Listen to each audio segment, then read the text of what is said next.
Bonjour à toutes et à tous et bienvenue dans Jeux 7 et Podcast. Merci d'être au rendez-vous.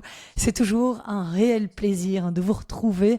J'espère que vous passez un bel été et que vous avez eu l'occasion de suivre un petit peu cette fin de Wimbledon 2026 qui a refermé ses portes donc ce week-end, et deux nouveaux noms sont désormais gravés sur l'un des plus prestigieux trophées du tennis, Jannik Sinner et Linda Noskova. Deux histoires complètement différentes. D'un côté, Jannik Sinner qui conserve son titre à Londres et confirme qu'il est l'incontestable numéro 1 mondial. De l'autre, Linda Noskova, immense espoir du tennis tchèque depuis plusieurs années, qui est allée chercher son premier titre du Grand Chelem au terme d'une quinzaine complètement folle. On va évidemment revenir sur ces finales avec Louis Barrigan. Salut Louis. Salut Christelle. T'as vu, hein, j'ai revêtu ma tenue d'été pour être tout à fait dans le thème. Je Je suis un précise. peu triste parce que j'ai un petit t-shirt club soda terrasse, mais ça se voit pas trop. Mais voilà, je suis aussi aux couleurs de l'été. Il y a du spritz, il y a du mojito, donc il y a tout ce qu'il faut pour bien s'amuser. Et je précise que les podcasts que nous vous avons proposés pendant toute cette quinzaine vous sont présentés par Luxilon, fabricant belge de cordage depuis plus de 65 ans et qui fournit plus de 50% des joueurs du top 100 actuel chez les femmes et chez les hommes. Merci à Luxilon qui est donc basé à Anvers, petit cocorico. C'est parti pour votre décryptage. Je vous souhaite une excellente écoute. Et Louis, je te propose qu'on commence ce podcast par cette finale dames qui s'est déroulée samedi. Avant même le premier échange, cette rencontre était déjà dans l'histoire, hein, puisque c'était la toute première fois de l'Air Open que deux joueuses tchèques s'affrontaient en finale de Wimbledon. Ça nous rappelle les grandes années belges, hein, en finale de Roland-Garros. Et c'est une nouvelle démonstration de la richesse exceptionnelle du tennis féminin et masculin d'ailleurs tchèque. Et en plus, c'était vraiment un match d'une très grande intensité entre Karolina Murova et Linda Noskova. Et même si je suis vraiment très triste de ne pas avoir vu triompher Karolina Murova, dont on adore le tennis et qui méritait d'aller chercher son premier titre en Grand Chelem, je suis tombée, comme beaucoup de monde, je pense, sous le charme de Linda Noskova, une joueuse que beaucoup annonçaient comme une immense espoir du tennis tchèque, sacrée à Roland-Garros Junior en 2021, et qui s'était révélée aux yeux du grand public en battant Iga Swiatek, alors numéro 1 mondial. C'était à l'Open d'Australie en 2024. Elle n'avait que 19 ans à ce moment-là. Depuis, on attendait qu'elle confirme tout ce potentiel. Et ce week-end, à 21 ans, elle a décroché son premier titre à Londres.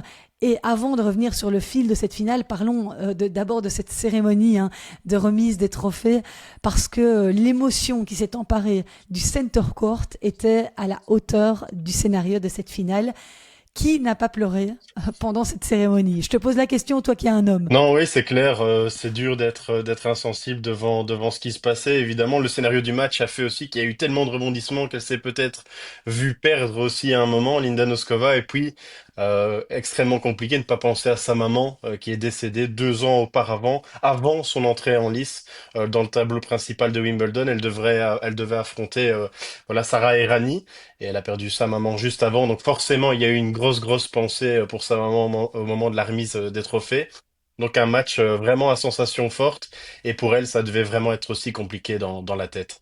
Oui, et donc 2 ans plus tard, magnifique hommage, hein, elle remporte ce titre. Sa maman qui avait d'ailleurs dit qu'elle tenait absolument à voir un jour Linda évoluer sur les cours de Wimbledon et qui n'a malheureusement pas pu la voir. Donc c'était très émouvant l'hommage qu'elle lui a rendu devant la Royal Box et devant tout le public du Center Court. Et l'émotion était tout aussi grande chez Karolina Murova. Quelques minutes avant, elle était tellement près du but. C'est la deuxième fois, hein, qu'elle échoue en finale d'un tournoi du Grand Chelem. La première, c'était à Roland-Garros en 2023. Elle non plus n'a pas réussi à retenir ses larmes au moment de recevoir le saladier d'argent des mains de la princesse Kate. Elle a quand même utilisé l'humour pour essayer de dramatiser avec cette phrase pour introduire son discours. Bravo à Linda Noskova, désormais mon ex-amie, ce qui a fait rire tout le public du cours central. Elle a toujours un petit mot Qui touche d'humour, d'humour, ouais. Mourova, ouais. Mais pour revenir sur cette finale, c'était vraiment un match d'une énorme qualité, hein, qui a bien failli ne durer qu'une petite heure parce que Karolina Murova était menée 6-2, 5-2. Et à ce moment-là, elle a sauvé 5 balles de match 3 à 5-2, une à 5-3 et une à 5-4 pour finalement revenir à 7 jeux à 5 dans le deuxième. Donc elle a aligné 5 jeux consécutifs pour offrir aux spectateurs un troisième set. Et le premier jeu de ce troisième set, il a été d'une importance capitale. Oui, et c'est bon. Avant ça, juste, je vais revenir un tout petit peu sur le deuxième set. C'est là qu'on voit à quel point c'est compliqué aussi quand on est si proche du but Ouais. pour Noskova de finir ce jeu en fait qui va conclure le match et lui donner le trophée. Ça a sûrement dû vraiment. Ouais, elle est passée par beaucoup d'émotions dans sa tête. Ça s'est vu. Mokrova aussi à ce moment-là qui a bien haussé son niveau de jeu. Et comme tu le dis, le premier jeu de ce troisième set est vraiment décisif. Si Noskova le perd, elle est sur 6 jeux perdus d'affilée, ce qui est vraiment énorme. Et là, à ce moment-là, là, comme beaucoup de joueurs et joueuses font en ce moment, c'est de sortir sur du terrain pour un peu, voilà, se rafraîchir, se changer, mettre ses idées à place. Et c'est ce qui s'est passé. Et quand elle est sortie du terrain, elle a vu ces deux trophées, le trophée pour le deuxième et le trophée évidemment du gagnant et de la gagnante. Et elle s'est dit non, je peux pas repartir avec ce petit trophée. Moi, il me faut le grand trophée. Et ça a été le cas. Elle est remontée. Et elle a vraiment pas plié parce que mentalement, quand on perd 5 jeux d'affilée en finale de Grand Chelem, ça doit vachement être compliqué. Comme quoi aussi, parfois, il y a plein de déclics psychologiques aussi qui aident à remonter à la surface. Oui, et surtout qu'elle sauve 3 balles de break dans ce premier jeu du troisième, ce qui est d'une importance capitale. Et c'est là où je trouve qu'elle a fait preuve d'un mental de guerrière, Noskova, parce que beaucoup de joueuses auraient complètement Bien sûr. craqué. Elle, au contraire, elle a réussi à repartir au combat pour s'imposer donc 6-2, 5-7, 6-3. Elle a retrouvé son niveau de jeu après avoir subi ces 5 balles de match. Vraiment être capable de se relever de cette manière à son âge, c'est incroyable. Quelle maturité, quelle force mentale exceptionnelle. Et au-delà de cette force de caractère, c'est aussi son tennis qui impressionne. Mhm. Elle a un gros service, son coup droit est très lourd, elle a une capacité à prendre la balle tôt, elle cherche constamment à dicter l'échange, elle prend du temps, en fait, elle prend beaucoup de temps à ses Mhm. adversaires quand elle joue bien, et j'ai le sentiment que dans cette finale, elle n'a jamais été vraiment gênée par les variations que lui proposait Mourova, le slice de revers notamment. Elle avait chaque fois réponse à tout. Elle a une très belle qualité de déplacement, Noskova. Et j'ai trouvé d'ailleurs très juste les commentaires des journalistes d'Eurosport qui ont dit à un moment donné que Noskova, elle avait un petit peu de Yannick Sinner dans le jeu et un petit peu de Djokovic dans le mental. Je sais pas ce que tu en penses, mais j'ai trouvé cette comparaison assez juste. Ouais, c'est très juste parce qu'effectivement, elle frappe extrêmement fort, elle se déplace bien. Ce qui m'a surpris aussi, j'ai vu un peu une nouvelle facette de Noskova, c'est qu'elle est montée plus de fois au filet que Mouchova. Ça m'a étonné. Elle est montée 24 fois au filet contre 19 pour Mouchova. Pourtant, on sait à quel point Mouchova aime bien monter au filet. Donc même cette palette-là, elle l'affine un petit peu. En plus, effectivement, de sa force, sa qualité de première aussi. Dans le premier set, elle gagne 92% de points derrière sa première balle. Donc ça aussi, c'est complètement dévastateur. Et c'est très surprenant parce que faire ça à 21 ans dans une première finale, avoir un jeu tellement complet comme elle l'a en ce moment, c'est vraiment très impressionnant. Et Mourova était très admirative lors de son discours. Elle a dit c'est incroyable que tu arrives comme ça en première finale d'un grand chelem, de rester aussi solide. On a l'impression que c'est pas son premier titre du grand chelem. On espère en tout cas, parce que on sait que Vondrousova avait aussi été Mhm. éblouissante lors d'un Wimbledon. Et puis on l'a jamais vraiment vue. Bon, elle a été pas mal blessée. Mais ici, j'ai l'impression que Noskova, ce n'est que le début d'une série et qu'elle va vraiment s'imposer parmi les meilleures joueuses du monde. Et pourtant, son parcours à Wimbledon, il a tenu à un fil. Linda Noskova, au troisième tour, elle avait sauvé une balle de match Mhm. contre la Roumaine Sorana Cirstea. Et Muchova d'ailleurs aussi, elle avait dû sauver une balle de match en demi face à Coco Gauff. Ce qui est amusant aussi, c'est qu'il s'agit seulement de son deuxième titre, je Ouais. pense, en carrière, Mhm. Noskova. Et l'autre était très récent, c'était à Berlin au mois de juin. Sa saison 2026 est juste incroyable. Et Noskova, elle est ce lundi 7e mondiale, juste derrière Karolina Muchova. Ça nous fait penser à l'époque de Justine Ekim, je le disais tout à l'heure, parce que la Tchéquie, elle compte pareil, 10, 11 millions d'habitants, sauf que elles sont 9 joueuses dans le top 100 mondial. Oui, c'est vraiment le tennis tchèque qui se porte bien, davantage chez les filles que chez les garçons.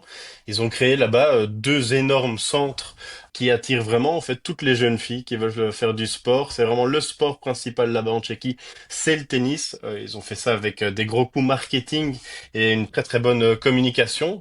Tout le monde va aller dans ces deux centres et faire en fait comme leur idole. C'est aussi un tennis qui a su se créer des idoles. Alors évidemment il y a Jiril et Eshka, etc. chez les garçons, chez les filles. Oui. T'as cité toutes ces joueuses. C'est aussi important pour que des enfants veuillent se mettre à un sport.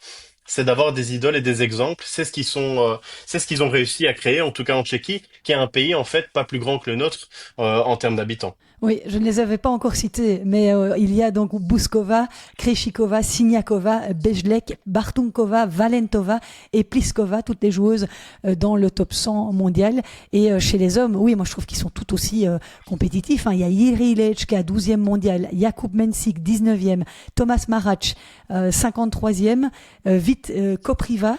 Et ça, c'est tous les joueuses, tous les Oui, joueurs c'est qui vrai. sont dans le top 100. Ouais, bien Donc sûr. non, ils sont balèzes de tous les côtés. Et c'est vraiment impressionnant de constater à quel point le tennis tchèque est en vogue. Et Linda Noskova, elle s'est imposée devant ses illustres prédécesseurs, hein, Martina Navratilova et Petra Kvitova, dont elle a battu le record, Mhm. car en décrochant son premier grand chelem à 21 ans, 7 mois et 24 jours, eh bien, la Tchèque est devenue la plus jeune joueuse à remporter Wimbledon depuis sa compatriote Petra Kvitova, qui était d'ailleurs dans la Royal Box à côté de Martina Navratilova, qui a beaucoup pleuré elle aussi pendant la cérémonie. Et toutes ces championnes et ces champions se fondent aussi sur de belles histoires. Noskova vient d'une famille qui a très très peu de moyens. Elle a profité d'un mécène là-bas en Tchéquie qui lui a permis de payer justement tous ses frais liés au tennis, qui lui a permis simplement de lancer sa carrière. Sa maman s'est battue aussi corps et âme pour qu'elle puisse avoir des fonds pour lui offrir la meilleure des vies possibles et un très bon lancement de carrière parce que on l'a dit, elle était promise aussi à une très très belle carrière très jeune. Elle a su après aller en Suisse avec Mélanie Molitor qui l'a reçue dans son académie. Au début, on ne voulait pas d'elle, on la trouvait pas assez forte justement. C'est quand même extrêmement spécial de la trouver exceptionnelle en Tchéquie et qu'elle aille en Suisse et qu'on se dise finalement elle a pas le tennis pour être joueuse pro. Sa maman a réussi à convaincre Mélanie Molitor que sa fille était excellente. Donc ça aussi, Mm. cette émotion là de fin. C'est sa maman qui s'est battue pour sa carrière. Je trouve que la boucle aussi, dans un sens, était bouclée. Et elle a fait la plupart de ses années en Suisse alors, étant jeune. Oui, elle s'est formée dans Ouais. cette académie en Suisse de Mélanie Molitor. C'est là qu'elle en fait, elle a un peu commencé ses débuts, elle a su se lancer sur le circuit professionnel parce que elle devait pas débourser d'argent non plus pour être à cette académie. C'était tout frais payé, comme elle l'avait déjà eu en Tchéquie. Sans ça, on n'aurait peut-être jamais entendu parler de Linda Noskova. Et voilà ce qu'on pouvait vous dire sur cette finale dame. Et si cette finale dame a vu naître une nouvelle championne, la finale messieurs opposait, elle, deux hommes bien connus du circuit, Yannick Sinner et Alexander Zverev, numéro 3 mondial. Alors, Alexander Zverev a réellement fait douter Yannick Sinner pendant 2 sets. L'Allemand n'a malheureusement pas réussi à tenir la cadence sur le long terme. Sinner s'est donc imposé 6-7, 7-6, 6-3, 6-4 pour s'offrir son 5e titre du Grand Chelem, le 2e consécutif à Wimbledon. Mais on a assisté à un très beau match de tennis.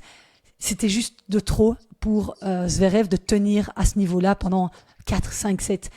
Il n'y est pas encore tout à fait. Non, est-ce qu'il y sera un jour? Ça, on ne sait pas. On voit quand même qu'il y a des gros axes de progression du côté de Zverev. Alors, au niveau tennistique sur gazon, c'était pas le plus beau match parce qu'en tant c'était Non. parfait en fait au niveau du service et du retour des deux côtés. On assiste à deux tie-breaks qui se jouent à très peu de choses. Zverev pourrait aussi mener 2-7 à 0 et c'est un autre match. Yannick Sinner, plus le match dure, il y a de l'adversité, plus aussi il sait se révaler un peu comme un Carlos Alcaraz en fait au final et dans le tie-break du deuxième set il a été impeccable. Il faut voir la qualité de ses Oui. glissades sur gazon, la qualité de son service. Une petite statistique qui est quand même très évoquante, c'est qu'en moyenne, quand il sert, Yannick Sinner trouve sa balle à 49 centimètres des lignes. Donc s'il ne touche pas la ligne, il est minimum dans cette petite partie 49 centimètres. Les autres joueurs, en moyenne du circuit sur ce tournoi, sont à 60 centimètres. Donc il y a quand même 11 centimètres d'écart entre Sinner et les autres quand il s'agit d'un service dans un carré qui ne fait pas non plus la taille d'un terrain de football, ça a son importance. Et j'ai bien aimé aussi sa qualité de retour. Novak Djokovic l'a d'ailleurs évoqué après son match contre Yannick Sinner en demi-finale. J'étais le meilleur retourneur du circuit et peut-être de tous les temps, mais il y a Yannick Sinner qui arrive et qui s'est parfaitement adapté sa position aussi en retour. Et ça s'est vu dans cette finale. Quand Alexander Zverev passait sa première, c'était compliqué d'aller la chercher, mais c'est surtout sur Oui. la deuxième balle d'Alexander Zverev que j'ai bien aimé l'attitude de Yannick Sinner. Il savait se reculer parce que Zverev a une balle qui est extrêmement kickée en deuxième balle. Elle monte vraiment très très haut et ça a pas vraiment dérangé Yannick Sinner. Il l'a d'ailleurs dit. J'ai essayé dans ce deuxième set, à la fin du deuxième set, dans le tie-break, de m'ajuster par rapport au service de Zverev parce qu'il était extrêmement compliqué à lire. Donc, il s'améliore vraiment dans tous les aspects du jeu. Et on a eu au moins deux premiers sets qui étaient basés sur le service et le retour. Et dans le premier, ce qui a fait la différence, j'ai l'impression qu'on n'a jamais vu Zverev jouer à ce niveau-là. Et ça se Exceptionnel. joue à pas grand-chose, hein, ce tie-break. Mais par contre, dans le deuxième, Sinner, il s'est dit, ici, je vais pas laisser passer. Il a quand même réussi à Ouais, encore relever, si c'était possible, son niveau de jeu pour lui infliger quand même un 7-2 ouais, dans ce tie-break, qui était pour moi un tie-break à la perfection, quoi. Tout était parfait. Il y a ce lob qu'il manque de, je sais pas si tu as vu l'image, ouais. il y a je crois un 1 millimètre En entre bout la de ligne et course, ça la aurait été balle. sublime. Ouais. C'était magnifique. Et à part ça, sinon, c'était le tie-break pas parfait, hein. Et là, il a remis l'église au milieu du village. Il a dit, mon grand, c'est moi le boss. Et puis, il a un petit peu plus déroulé. Il y a quand même un fait de match, Louis, dans le troisième set, avec cette glissade, hein, de Zverev sur la seule balle de break Mhm. que l'Allemand s'est procuré de tout le match. Et derrière cette glissade, on voit d'ailleurs Sinner qui vient gentiment le relever de manière très sportive. Et juste derrière, le jeu d'après, Zverev se fait breaker. Oui, et c'est ça aussi, hein, c'est les momentum, c'est vraiment un match qui joue vraiment sur des tout petits détails. Pendant deux belles heures, en tout cas, on ne sait pas vraiment dire qui va l'emporter. Et Mm. c'est fou parce que Zverev ne profite pas d'une balle de break en glissant, et c'est Yannick Sinner qui va glisser et qui va faire un break. Il dérape. Ouais. On se dit bon, le point est perdu. Finalement, c'est lui qui l'emporte, c'est lui qui parvient à breaker. Comme quoi aussi. Il y a parfois des choses il y a le hasard évidemment, mais il y a certaines choses, certains faits de match qui ne trompent pas. Quand tu es vraiment au-dessus de ton adversaire, même la chance fait que tu passes au-dessus et c'est quand même incroyable ce coup du sort. Oui, et c'est pas la première fois, hein, que Sinner parvient à gagner un point après avoir glissé comme ça. Hop, il se relève et puis il y retourne. C'est peut-être ces années de ski qui lui ont servi, j'en sais rien, mais c'est impressionnant à voir. Et dans le quatrième set, eh ben, c'était encore une fois une belle bataille, mais Sinner était tout simplement plus fort à l'échange. J'ai trouvé dans la globalité son niveau de jeu extrêmement impressionnant. Il a constamment cherché à prendre du temps à l'Allemand, à lui rentrer dedans, tu le disais, dès le retour de service, à jouer très près de sa ligne aussi, Ouais. de fond, et à empêcher l'Allemand finalement d'installer sa filière favorite, quoi. On a souvent vu Zverev dicter les échanges grâce à son énorme première balle et à son revers, mais Sinner, par contre, le coup droit, la précision de son coup droit et de ses frappes et aussi ses variations. Je trouve qu'il a pas mal utilisé l'amorti et on voit par rapport à la finale de l'année passée une réelle évolution dans son jeu. Je ne sais pas si tu as trouvé Ouais. aussi.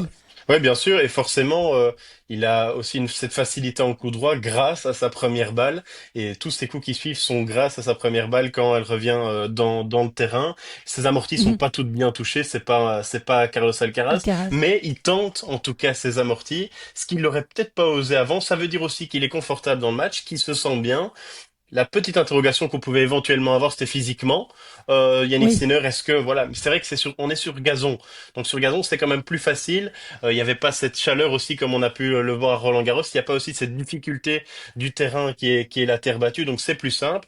Mais il a quand même dit, il a extrêmement travaillé physiquement. Il est allé à Monaco du côté de Monte-Carlo s'entraîner après ce Roland-Garros. Il s'est dit non, si je suis le meilleur tennistiquement. Physiquement, ça pêche un petit peu. C'est physiquement que je dois être le meilleur également et ça se voit. Je voulais juste un tout petit peu parler de Zverev. Oui, Euh, attends, juste 2 secondes, tant que tu es sur Sinner, si tu me le permets, oui, bien Louis. sûr. Par rapport à ce que tu dis, précisons que le match n'a pas été au-delà des 3h48 minutes. La fameuse barrière où on sait que Yannick Sinner n'a jamais gagné un match de plus de Ouais. 3h48. On s'est arrêté à 3h45, je pense. Donc on était juste en dessous.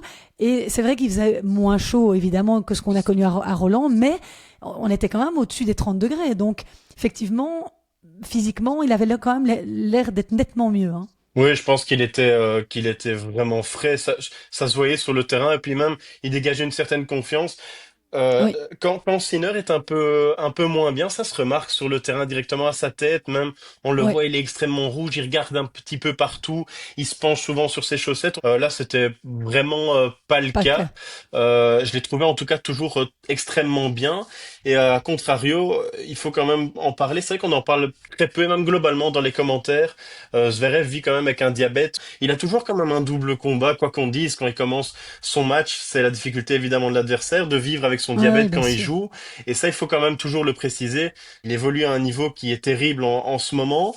Avec ce diabète, je trouvais que c'était bien de le préciser aussi. Quand je vois qu'au milieu du deuxième set, il doit se faire cette petite piqûre d'insuline, ça m'a aussi fait me dire, oui, effectivement, il a ça aussi, il vit extrêmement bien avec en tout cas. Oui, oui, c'est sûr que c'est un handicap, entre guillemets, qu'il ne faut pas ignorer. Et pour les petits chiffres que je vais encore donner, c'était la 100e victoire en Grand Chelem pour Yannick Sinner. Là, il commence vraiment à rentrer dans la cour des très grands. Et Alexander Zverev, lui, il est numéro 2 mondial ce lundi.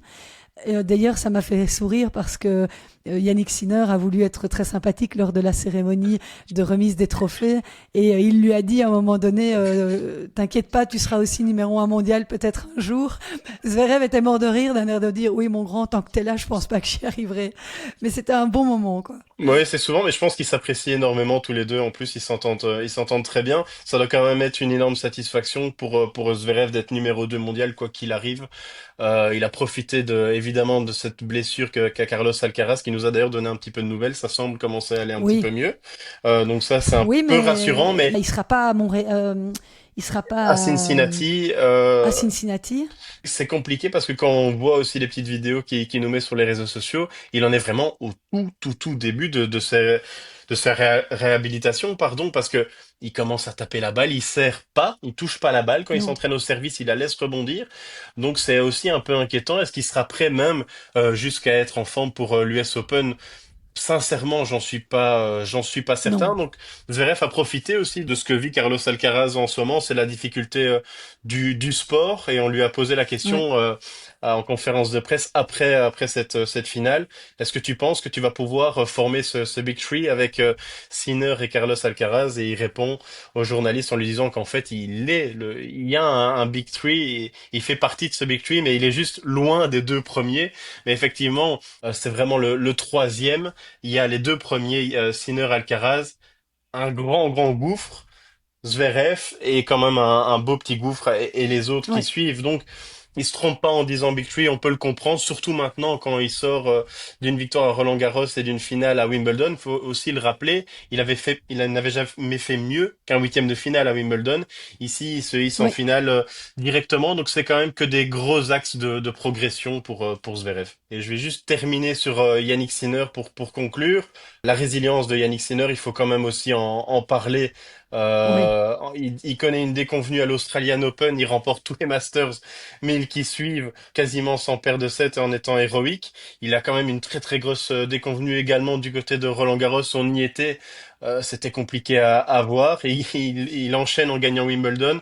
C'est vraiment aussi quelqu'un d'extrêmement solide dans la tête. Et il le dit après Paris, ça a été terriblement difficile pour moi. Et on voit quand même qu'à chaque fois, il arrive à repasser à l'étape du dessus, Yannick Sinner. et sur les Masters 1000 qui suivent, maintenant, il a un vrai rival en la personne de Zverev parce que sur 2 sets, on a vu que c'était plus facile pour Zverev de rivaliser comparé à un grand chelem, naturellement. Oui, c'est vrai que sur 2 sets, Alexander Zverev a toujours été meilleur qu'en Grand Chelem. Ce qui est Ouais, génial, c'est de voir qu'Alexander Zverev devient très bon dans les matchs en 5-7 en Grand Chelem, comme il l'est aussi dans des matchs en 3-7 gagnants. Donc ça, c'est que du positif. S'il s'améliore sur des matchs en Grand Chelem, j'imagine que sur des matchs en 2-7, ça va être très compliqué d'aller le chercher aussi, tant il a, c'est vrai, cet avantage psychologique sur les adversaires. Ouais, ça met un peu de piment. C'est pas mal, même C'est si bien. Carlitos nous Il nous manque manque très très beaucoup. fort avec sa nouvelle coupe de cheveux. C'est pas mal. On va peut-être voir un Carlos Alcaraz nouvelle génération. Ouais, il glow up, hein, comme diraient mes trois filles adolescentes. T'as fait un peu comme lui, non? Écoute, j'essaie, mais ici, j'allais aller chez le coiffeur pour couper, donc je vais peut-être laisser pousser. Ça, c'est à toi de me dire. Non, j'ai trouvé la petite coupe rasée sur le côté Ouais, un c'est peu vrai. similaire à celle de Carlitos. C'est vrai. Bon, il nous reste à parler juste des doubles, Louis, pour préciser que Kristina Mladenovic, la française, continue d'écrire son histoire. Elle a remporté le titre du double dame associé à la chinoise Han Yu Guo. C'est son 7e titre du Grand Chelem, Mladenovic. Elle a déjà remporté 4 fois Roland-Garros et 2 fois l'Open d'Australie. Elle était très émue après la balle de match. Chez les hommes, c'est la paire Eliovara Paten qui s'est imposée 7-6, 7-6 face à Arevalo Pavic, toujours là, hein, le croate. Jelena Ostapenko et Marcelo Arevalo ont remporté le double mixte. Le duo composé par le Salvadorien et la Lettonne s'est imposé face à la paire australienne formée de Mark Polmans et Storm Hunter en finale. Soulignons que Jelena Ostapenko a désormais remporté un grand chelem dans chaque catégorie possible. Donc elle s'était offert Roland-Garros en simple en 2017, l'US Open en 2024 en double dame, et puis maintenant elle ajoute le double mixte à ses titres en majeur.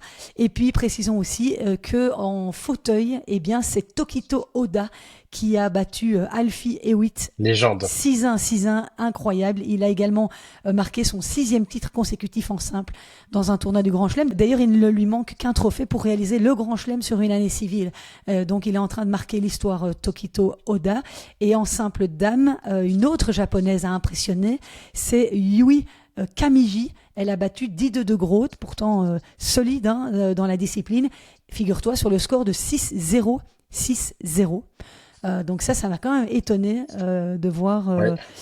de voir ce score-là.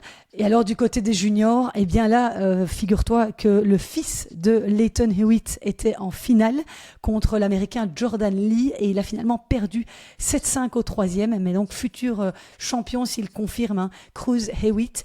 Et chez les femmes, eh bien c'est Pushkareva, la Russe, qui a battu Xiran Sun, la Chinoise. Aussi une très belle finale en 3-7 qui s'est terminée après 2h23 minutes. Donc ils ont eu du spectacle du côté des juniors. Et alors je voulais encore juste donner cette petite info en bref, Louis. Daniil Medvedev a mis fin à sa collaboration avec Thomas Johansson au terme de ce Wimbledon. Et Frédéric Fontan a aussi annoncé mettre fin à sa collaboration avec Auger Aliassime, alors que ça faisait plus de 10 ans qu'ils Ouais. travaillaient tous les deux. Ça a été un peu, j'ai l'impression, la valse des entraîneurs durant ce Wimbledon. Ce qui est surprenant, c'est plus Félix, Oui, peut-être, parce que quand on a un entraîneur depuis toujours, forcément, c'est toujours très étonnant. Et c'est peut-être aussi le bon moment pour Félix Auger-Aliassime de changer. On l'a vu avec Carlos Alcaraz, ça lui a aussi fait du bien, quand oui. on a vu ses résultats qui ont suivi par après, de se séparer de son entraîneur de toujours. Donc peut-être aussi c'est cette recherche qu'ont toujours les joueurs et joueuses de renouveau quand ça fonctionne pas. Oui, c'est Ou un bon plus. moment en tout cas, c'est un bon moment dans sa carrière. Côté belge, on a beaucoup de tournois au programme, hein, cette semaine. Après Ouais. Wimbledon, la plupart des joueurs retournent sur terre battue. C'est le cas de Raphaël Collignon qui jouera son premier tour à Gstaad ce lundi contre Timofey Skatov, 163e mondial. Alexander Blocks, lui, est à Oumag. Il jouera contre un Français, Titouan Droguet. Et puis, on va noter aussi, hein, tant qu'on parle des hommes, qu'il y avait la semaine dernière le premier ETIAS Open de Liège. Très chouette initiative que Christophe Dister a lancée avec l'organisation de ce Challenger 50 qu'il espère faire élever encore de niveau l'année prochaine. Ça a été une belle réussite. Même si ce n'est pas un Belge qui s'est imposé, Gauthier Auclin avait été battu en demi-finale et c'est finalement le Florian Broska qui s'est imposé dans une longue finale en 3-7 pour cette première édition. Donc bravo aux organisateurs de cet événement. Chez les filles, la semaine prochaine, on suivra également Sofia Kostoulas qui est au WTA 250 d'Athènes et Yelin Van Drome au WTA 125 de Kitzbühel, tout comme Anne van de Winkel d'ailleurs. Yelin Van Drome qui, je ne sais pas si tu l'as vu, mais a subi une défaite très douloureuse Ouais. en finale du WTA 125 de Contrexéville la semaine dernière. Elle a mené 6-3, 5-0 avant d'avoir une balle de match pour le titre Et finalement, elle s'est inclinée 3-6, 7-6, 7-5 en 3 heures de jeu. Ça, c'est vraiment une défaite qui fait mal, hein.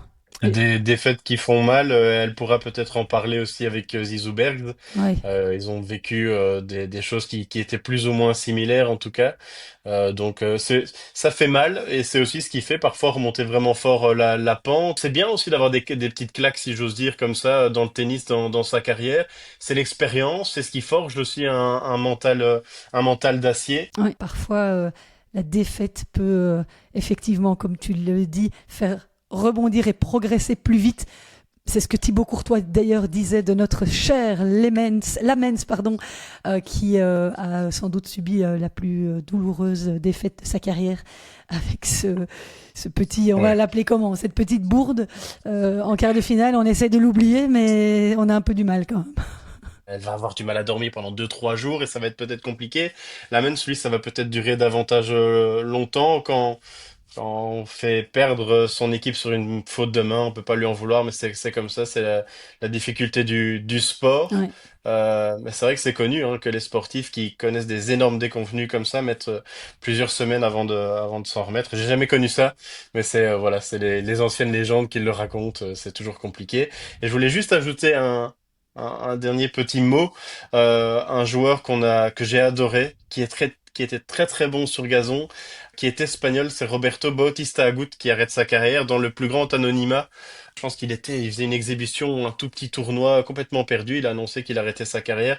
Voilà, je voulais avoir un petit mot pour Roberto Bautista Agut, qui aura joué pendant 3 siècles au tennis et qu'on a adoré voir jouer. Donc voilà. Oui, Roberto Bautista Agut, qui a quand même été 9e mondial en 2019 et qui aura gagné 12 titres dans sa carrière. Il était souvent au rendez-vous des Ouais. deuxièmes semaines de Grand Chelem. Et quand tu parles d'anonymat le plus complet, j'ai aussi envie d'avoir une pensée pour Dan Evans, parce que il s'est vu refuser une wildcard pour le grand tableau à Wimbledon, alors Mhm. qu'il a fait beaucoup pour l'Angleterre. Il a notamment, il s'était privé d'un tournoi très important pour aller représenter son pays aux Jeux Olympiques.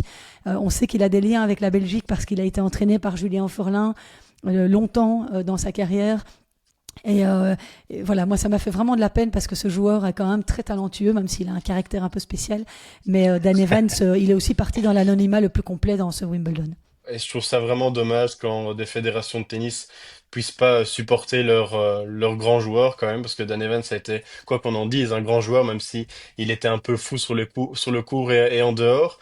La fédération belge aura beaucoup plus de classe en l'égard de David Goffin, en tout cas on l'espère, parce que imaginons David sortir dans un anonymat comme ça, ce serait vraiment terrible quand même Mm. pour tous les amoureux de tennis, tous ceux qui ont aimé Dan Evans, tous ceux qui ont aimé Roberto Bautista, tous ceux qui ont adoré David Goffin aussi veulent voir leurs joueurs et leurs vedettes partir de la plus belle des manières. Oui, après, ils ont bien fait de donner la wildcard à Arthur Ferry quand même, hein. Sur le coup, c'était bien senti. Je On suis peut pas pas leur sûre enlever. que Dan Evans eût été aussi loin que lui. Mais bon, voilà, c'est Ouais. ici qu'on va se dire au revoir, Louis, et qu'on va dire au revoir à nos auditeurs, bien entendu. Merci beaucoup à vous tous d'avoir été à l'écoute. N'oubliez pas que vous pouvez nous rejoindre sur les réseaux sociaux. Allez nous mettre un petit commentaire sur les réseaux ou sur YouTube, où on est présent également. Et puis, à tous les abonnés premium de Je C'était Podcast, il y aura également notre session de questions-réponses en compagnie de Philippe Dehaze. Ce sera dans le courant de la semaine. Donc, n'hésitez pas, si vous êtes abonné, à m'envoyer vos questions jusqu'à mercredi et je me ferai un plaisir de les poser à Philippe, et vous seulement aurez droit à écouter cet épisode, et qui sont toujours très riches. Très Donc, intéressant. avec les analyses de Philippe. Voilà, merci beaucoup Louis d'avoir été en ma compagnie. On se retrouve très prochainement et portez-vous tous bien. Ciao, ciao. Ciao, ciao.